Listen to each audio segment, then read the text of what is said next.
பாரு red card வாங்கிட்டு வெளியே போனாலும் போனாங்க, அவங்க ஸ்டேட்டஸ் எல்லாம் பார்க்கணுமே. அதை உள்ளே பார்க்கறதுக்கு முன்னாடி கனித்திரு ஒரு ஸ்டேட்டஸ் போட்டாங்க, ரெட் கலரில் போட்டு தெய்வம் நின்று கொல்லும். எப்படி பாருவோட ரெட் கார்டை செமையாக சொல்லி காட்டினாங்க பார்த்தீங்களா. பின்ன கனித்திரு போகும்போது அப்படி சிரித்து சந்தோஷப்பட்டு செலிப்ரேட்லாம் பண்ணாங்க. அதனால் இவங்க ரெட் கார்டு வாங்கி அசிங்கப்பட்டு போகும்போது ஊரே சிரிக்குது அப்படின்ற மாதிரி. சரி வாங்க ஒன்று ஒன்றா பாருவோட ஸ்டேட்டஸை பார்ப்போம். அதுதான் இப்போ பயங்கரமாக இருக்குது. பார்த்து மோதுடா பல பேர் பார்த்த ஆளுடாவா. அது எங்களுக்கு ஓரளவுக்கு தெரியும் பாரு. இந்த ஸ்டேட்டஸை கொஞ்சம் கம்ரு பார்த்தா அவர் கொஞ்சம் கேர்ஃபுல்லாக இருப்பார். பார்த்து கம்ரு பல பேர் பார்த்தா ஆளாமா, கொஞ்சம் ஜாக்கிரதையாக. அதில் ஹேஷ்டேக் பாருங்கள், ஒன் குயின். ஆமாங்க, நீங்கள் ரொம்ப மீன் குயின். அதை வேணால் ஒருத்தவங்க எவ்வளோலாம் மீனாக இருக்கலான்றதுல நீங்கள் குயின் தான். இது தேவையில்லாத சீனு. அடுத்த ஒரு சீனை பார்க்கலாமா. இப்போ நம்ம ஃபேட்மேன் ஃபேக்ஸ் இருக்கார்ல, ஐயோ எப்பா என்னடா பயமாக இருக்குது. சாண்ட்ராவை எப்படி பண்ணி வச்சிருக்காங்க பாருங்கள். நடிப்பு அரக்கனுக்கு அடுத்தது இவங்க தான் நடிப்பு அரக்கியாமா. அவர் என்ன சொல்கிறாருன்னா, சாண்ட்ரா நான் 9 சீசன் பிக் பாஸை பார்த்துருக்கேன் அப்படின்னு சொல்லிட்டு இவங்க ஆக்டிங் பற்றி ஒரு கமெண்ட் சொல்கிறாரு. கேரியரில் உன்னால ஹஸ்பண்டால அச்சீவ் பண்ணவே முடியாது. இவங்க தான் ஆக்ட் பண்ணுறாங்க. அதுக்கு என்ன டேரக்டர் அவங்க புருஷன், அவரை ஏன் திட்டுற பாவம் அவர். இவங்க 2 பேரையும் நீ வெளியில் அனுப்பிட்டதா உன் நடிப்பில் நீ நினைச்சனா your life is zero on your career ambition board. இப்போ சாண்ட்ரா ரொம்ப திருப்தியாக இருப்பாங்கல்ல, நம்ம நடிப்பு போட்டு ஒரு இவங்களை 2 பேரும் வெளியே அனுப்பிச்சிட்டோன்னு. அப்படி மட்டும் நீ நினச்சிட்டு இருக்காது. இதில் நீயும் உன் புருஷனும் எதுலையும் உருப்படவே முடியாது, வாழ்க்கையிலேயும் முன்னேறி வரமாட்டீங்க, இது ஒரு கேவலமான செயல்னு சொல்லிட்டாரு. அந்த பொண்ணு இந்த ஷோவை விட்டு வெளில அனுப்புறதுக்கு நீ ஏற்படுத்தின ஒரு நடிப்பு ட்ராமா இருக்கு பாரு.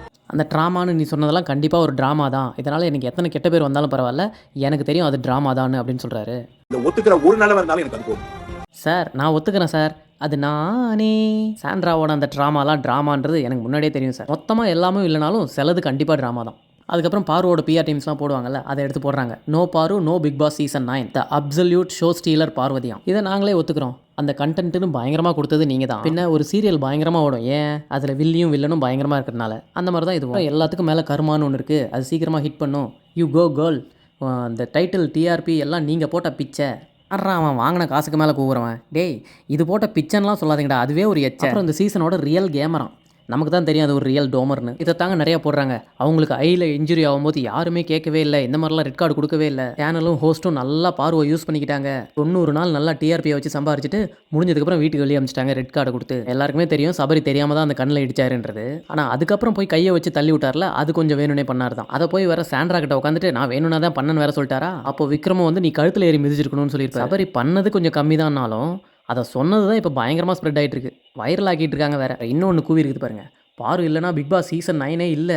இவ்வளோ ஸ்ட்ராங்காக ஒரு பொண்ணால் இருக்க முடியுமா? கண்டிப்பாக முடியாது. ஆனால் எங்கள் பாரு நிற்கிறா பாரு. தம்பி காயத்ரி தெரியுமா, வனிதா தெரியுமா, இந்த மாதிரி நெகட்டிவாக இருக்கவங்க ரொம்ப வாழ்க்கையில் பயங்கரமாக திட்டு அடியெல்லாம் வாங்கிட்டு தான் வந்திருப்பாங்க. அதனால் அதெல்லாம் வாங்கி வாங்கி உங்களுக்கு மறத்து போயிருக்கும். அதனால தான் அந்த பொண்ணு இப்படி இருக்குது. அது ஸ்ட்ராங்கெல்லாம் ஒன்றும் கிடையாது. போங்கடா டே, இதை விட கேவலம் துப்பி காரி துப்புனதெல்லாம் வாங்கியிருக்கேன், இதெல்லாம் எனக்கு ஒன்றுமே இல்லைன்னு சொல்லி நிற்கிறது. அதுதான் நான் வந்து செத்து கிடந்தாலும் இவங்களுக்குலாம் ஒன்றுமே ஆகாது. ஏன்னா அவங்களுக்கு பாரு ஒரு கரை. நான் வந்து துடிச்சிக்கிட்டு இருந்தாலும் அவங்களுக்கு ஒரு ஃபீலும் ஆகாது. பாரு இது சிம்பிள் பாரு. இப்போ நீங்கள் கூட அப்படி தான். சாண்ட்ரா கீழே விழுந்து துடிச்சாங்க, என்ன பண்ணீங்க? கொஞ்சமாவது பாவம் பார்த்தீங்களா? நம்மளே அப்படி இல்லை, நமக்கு அதை எப்படி எதிர்பார்க்க முடியும்? ஒரு கேவலமான எக்ஸாம்பிளில் சொல்லணும்னா, இப்போ ரோட்டில் போயிட்டுருக்கீங்க, ஒரு மனுஷன் அடிபட்டான் இல்லை ஒரு சின்ன நாய்க்குட்டி அடிபட்டுச்சுன்னா எல்லாரும் போய் பார்ப்பாங்க தான். ஆனால் இதுவே ஒரு பன்னி அடிபட்டுச்சுன்னா அவ்வளோ சீக்கிரம் யாரும் போய் அதெல்லாம் ஒன்றும் பார்க்க மாட்டாங்க, எடுத்து ஓரமாக தூக்கி போட்டு போயிட்டே இருப்பாங்க. அதுக்காக உங்களை நான் பண்ணின்னு சொல்கிறேன்னு அர்த்தம் கிடையாது. ஒரு எக்ஸாம்பிள் சொல்கிறேன். ஆஹா பண்ணின்னு பேசினோடனே நிஜமாக ஒன்று வந்து பேசுது, அது பேசுறது கொஞ்சம் கேளுங்க. இப்போ எனக்கு ரொம்ப மனசு கஷ்டமா இருக்கு. இல்லை கஷ்டமாக இருக்கா? மைக்கு நல்லா வாட்டமாக இருக்குது, வாய்கிட்ட நல்லா வச்சு அமுக்கிக்க, மூக்கிலையும் 2 விட்டுக்கோ, கஷ்டம் போயிடும். சார் சிஸ்டர் பார்வதிக்கு வந்து ரெட் கார்டு கொடுத்துருக்காங்க. சிஸ்டர் பார்வதியா? எந்த சர்ச்சில் அவங்க சிஸ்டராக இருந்தாங்க? ஓஹோ உன் தங்காச்சியா? ரைட் விடு. மதுரையை சேர்ந்த ஒரு பெண். இல்லை சார் நல்ல பொண்ணு சார். ஆத்தாடி ஆரம்பிச்சிட்டான்ப்பா. மதுரையை சேர்ந்த பொண்ணு, குதிரையில் உட்காந்த பொண்ணு, சர்டிஃபிகேட்டும் கொடுத்துட்டாரு. பாரு ரொம்ப நல்ல பொண்ணு. அதை உரசி பார்த்தா தான் தெரியும், அது ஒரு 24 கேரட்டு 38 பீட்ரூட்டு தங்கம். இந்த மாதிரி ரெட் கார்டு கொடுத்து அதிகப்படுத்தாதீங்க, அப்புறம் அது போய் தொங்கும். அப்படியெல்லாம் சொல்லிட மாட்டீங்களே. எல்லாமே பாரு ஸ்டேட்டஸில் போட்டது தான், நான் ஏதோ தனியாக வீடியோ போடுறேன்னு நினச்சிக்காதீங்க. அப்புறம் இவர் என்ன சொல்கிறாரு, அப்புறம் சாண்ட்ரா வந்து உள்ள கோவத்தை தூண்டுறாங்களாம் பாரு. அப்புறம் கேம்னா ஒரு தள்ளு முள்ளு இருக்கிறதுலாம் சகஜம் தானா? யாராவது அந்த பண்ணிக்கு சொல்லுங்கள், அது தள்ளில் எட்டி உதச்சி கீழே தள்ளினாங்க, அதுவும் ஒரு 2 குழந்தைக்கு அம்மாவை. இதெல்லாம் வந்து நியாயமே கிடையாது. உதச்சது கூட ஓகே, சரி கேமுக்காகன்னு விட்டுறலாம்.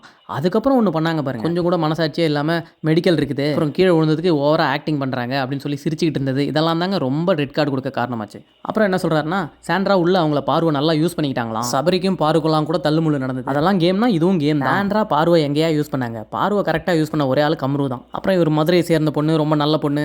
இவர் மேட்டர் எதிர்பார்க்குறாரு போல பாருக்கிட்ட. பேசாமல் நமக்கு தான் பொண்ணே கிடைக்காது, பாருக்கும் பையனே கிடைக்க மாட்டான், நம்ம 2 பேரும் எப்படியாவது சேர்ந்துடலாம்னு நினைக்கிறாருன்னு நினைக்கிறேன்.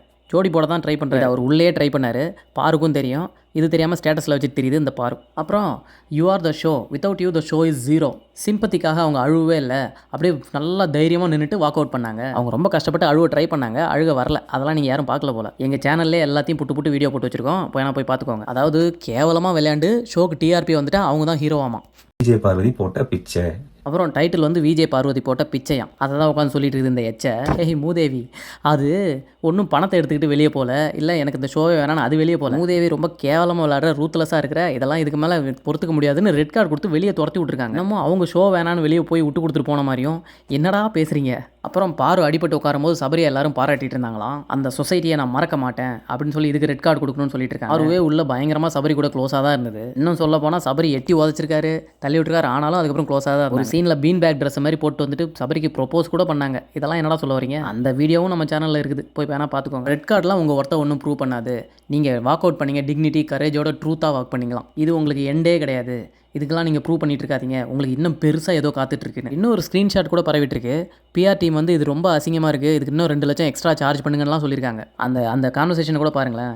இவ்வளோ டாக்ஸிட்டி இருக்கிற பார்வை எங்களால் சப்போர்ட் பண்ண முடியாது. அப்படி ஒரு வேளை சப்போர்ட் பண்ணோன்னா B12 B14 டீம்கிட்ட சொல்லி இன்னும் 2 லட்சம் சார்ஜ் பண்ணுங்கள். இது நார்மல் சப்போர்ட்டையும் மீறி டேமேஜ் கண்ட்ரோல் சப்போர்ட், இதெல்லாம் ரொம்ப சார்ஜ் பண்ணோம். ஆயா அசீமெல்லாம் கூட நம்ம வந்து சப்போர்ட் பண்ணோம், அதுலலாம் கொஞ்சம் சப்போர்ட் இருந்துச்சு.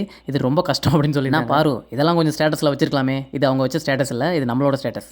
அப்புறம் பாருவை தவிர வேறு யாருக்குமே டைட்டிலுக்கு தகுதியே இல்லை. நாங்களே சொல்கிறோம் பாருக்கு தான் டைட்டில். விஷ ஜந்து பாரு அந்த டைட்டில் உங்களுக்கு தான். இல்லை நம்ம இன்னொன்று கூட சொன்னோமே பாத்ரூம் பாரு, அதுவும் உங்கள் டைட்டில் தான். அப்புறம் இதையும் போட்டிருக்காங்க, நான் என்னடி பண்ணன்றது, சாண்ட்ரா கட்டி பிடிக்கிறது, அப்புறம் அவங்க ஆறுதல் சொல்கிறது எல்லாத்தையும் போட்டிருக்காங்க. இந்த ஸ்டேட்டஸ் பார்க்கும்போது உங்களுக்கு கொஞ்சம் உறுத்தலை, இப்படியெல்லாம் நம்ம கூட இருந்தாங்களே, நமக்கு ஆறுதல் சொன்னாங்களே, அவங்களே எட்டி உதச்சிருக்கோமேனு. எவ்வளோ நெகட்டிவாக இருந்தாலும் ஒருத்தவங்களுக்கு கொஞ்சமாவது பாசிட்டிவ் இருக்கும். உங்ககிட்ட அப்படி என்ன தான் பாசிட்டிவாக இருக்குது? எங்களுக்கு தெரிஞ்சு அப்படி எதுவுமே இல்லை. நீங்கள் எதுவும் காட்டவே இல்லையே பிக் பாஸில். இதில் வேறு பெருமையாக பாசிட்டிவாக ஸ்டேட்டஸ்லாம் போடுறீங்க. நீங்கள் சொல்கிறது எப்படி இருக்குன்னா, எய்ட்ஸ் பேஷண்ட் வந்துட்டு எனக்கு எய்ட்ஸ் வந்திருக்குது தான், ஆனால் ஹெச்ஐவி பாசிட்டிவ்டா அப்படின்னு அதில் இருக்க பாசிட்டிவாக சொல்கிற மாதிரி இருக்குது. இப்போ சொல்லுங்கள், இது பாசிட்டிவா? அப்புறம் பாரு இல்லாமல் டைட்டிலே இல்லை, ஹோல் ஹவுஸ்மேட்ஸாக இவங்க தனியாக ஹேண்டில் பண்ணாங்க. ஒரு 2 நாள் பாரு தனியாக ஹேண்டில் பண்ணாங்கன்னு ஏதாவது ப்ரூஃப் எடுத்து காட்டுங்க. ஆரம்பத்துலேருந்து திவாகர் கூட வச்சுக்கிட்டு தான் இவங்க கேம் ஆடிட்டு இருந்தாங்க. திவாகர் காலெல்லாம் கூட விழுந்திருக்காங்க. அப்புறம் கம்ருவை சேர்த்துக்கிட்டாங்க இவங்க, அப்புறம் சாண்ட்ராவை சேர்த்துக்கிட்டாங்க. இவங்க கூட சேர்த்துக்கிட்ட எல்லாருமே பார்த்தீங்கன்னா இவங்களுக்கு சப்போர்ட் மட்டும் இல்லை, கூட கத்தி பயங்கரமாக சண்டை போடுறவங்க, ட்ராமா போடுறவங்களா இருப்பாங்க. அதாவது ஒரு 2 நாள் இவங்க தனியாக ஆடினாங்கன்னு சொல்லுங்கள், கண்டிப்பாக கிடையவே கிடையாது. இல்லை வேறு பாரு இல்லாமல் டிஆர்பி இல்லை, பாருவை கடைசியாக 90 நாள் வச்சிருந்து தூக்கிட்டீங்க. குயின்டா பாருன்றீங்க. டே குயின் கத்துறீங்களா? உங்கள் வீட்டில் கொண்டு போய் பாருவை வச்சுக்கங்கடா. ஒன்றும் இல்லை, 2 நாள் போதும், அது வீடு சுடுகாடாக மாறிடும். அப்புறம் நீங்களே துரத்தி விட்டுருவீங்க. அப்புறம் பாருக்கு கண்ணில் அடிப்பட்ட போது யாரும் கிட்ட வரலையா, ஆனால் சாண்ட்ராக்கணுன்னு எல்லாரும் போயிட்டாங்களாம். ஏன்னா அது பாரு மேலே இருக்கிற வன்மம், சாண்ட்ரா மேலே இருக்கிற அன்பு கிடையாது. என்னடா கம்பேரிசன் இது? அது 2 குழந்தைக்கு அம்மா இல்லாமல் காலால் உதச்சி கார்லேருந்து கீழே தள்ளியிருக்காங்க. பாருவை அந்த மாதிரி யாரும் உதைக்கல தம்பி, கேமில் தெரியாமல் இடிச்சது எல்லாம் தான் நடந்தது. அப்புறம் ஒன்று போட்டிருக்காங்க, அரோரா வந்து டிடிஎஃப்க்கு ஜெயிச்சு வாங்கும்போது பாருவுக்கு தான் பாசிட்டிவ் கமெண்ட்ஸ் வந்துட்டு இருக்கு. பாரு அது எல்லாமே உங்கள் பிஆர் டீம் பாரு, எங்களுக்கே நல்லா தெரியும். அப்புறம் அதை விட இது பயங்கரம். டோட்டல் ப்ரோமோ 320 தான், அதில் 220 ப்ரோமோவில் பாரு தான் இருக்காங்களாம்.